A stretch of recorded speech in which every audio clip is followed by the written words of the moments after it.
So what's the best way to address repairs that didn't get completed in time before closing?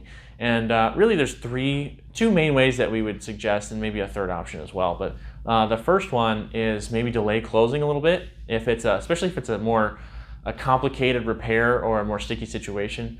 Like we had one with a water meter where the water meter had to be installed. You have to coordinate with the city. There's just a lot of moving parts with that.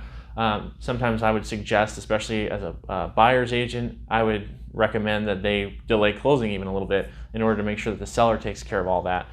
Just because you don't want to get stuck with any kind of red tape and you want to just start the property with a clean slate. Or the second one is, especially for more minor repairs that need to be made, sometimes buyers can accept a credit.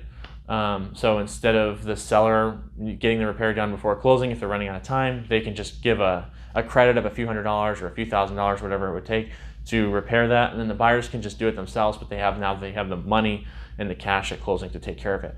Kind of a third hybrid option a little bit is if the seller pays for it ahead of time, like through escrow, and maybe they pay the contractor to finish the work, and then the work is just completed after the close date, but it's paid at the closing. Sometimes that happens, but sometimes that's a little bit risky with vendors, paying them up front for a job, and then if they don't actually do it, then it's kind of the buyer's responsibility, but it's also kind of the seller's responsibility. So it kind of gets sticky there.